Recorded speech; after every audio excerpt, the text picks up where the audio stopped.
Maligayang pagbabalik mga tol, update po natin ang lahat ng laban ngayong araw. Jorge Linares versus Jack Catterall na pinalabas ng DAZN. Natalo na nga po si Jorge Linares via lopsided unanimous decision. Sa kanyang edad na 38, malaki na ang nagbago sa galawan.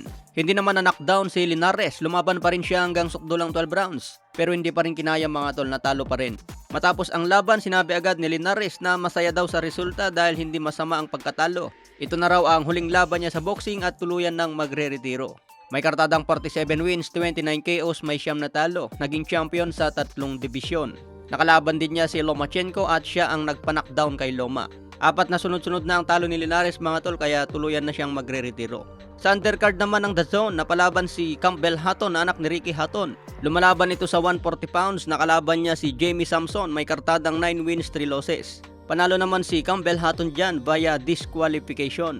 Dahil puro yakap ang ginawa ni Samson, nabawasan na siya ng puntos pero patuloy pa rin sa pagyakap. Kaya dinisqualify na lang ng referee. May bagong kartada si Hatton na 14 wins, 5 KOs, walang talo. Patuloy pa rin ang pagkain ni Campbell Hatton. Pwede pa abutin ang kartada sa 30-0 bago bigyan ng malupit na kalaban. Ganyan talaga ang pag-build up ng isang boksingero. Sa ibang banda naman, bakbakan ni Alexis Rocha versus Giovanni Santillan. Sagupaan sa welterweight division.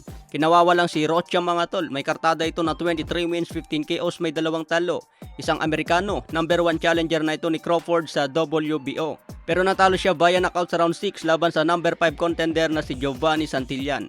Kaya babagsak na ngayon sa Alexis Rocha sa ranking. Sayang naman ang number 1 spot laban kay Crawford. Papalitan na siya ngayon ni Giovanni Santillan. May bagong kartada na 32 wins, 17 KOs, walang talo. Kita naman sa kartada mga tol, talagang may lakas din itong si Giovanni. Impresibo ang performance na pinakita at 3 beses pa niya pinabagsak si Rocha hanggang tinapos sa round 6. Sayang ang niluluto ni De La Hoya na bakbakan sana ni Rocha versus Crawford. Sa ibang banda, Tyson Fury, pirmado agad ang laban niya kay Alexander Usyk. Ito ang biggest fight sa heavyweight dahil nakataya ang 4 na belt. Pero may laban pa si Fury kontra Francis Ngannou ngayong October 28. Marami ang nagsasabi na fixed fight na ang laban at alam na agad ang resulta. Big payday lang daw ang hinahabol ni Ngannou dahil mas malaki ang binabayad sa kanya kumpara sa buong karir sa UFC. Kaya abangan po natin yan mga tol ngayong October 28. Paano kaya kung biglang manockout dyan si Tyson Fury? Ito ang sinasabi ni Mike Tyson.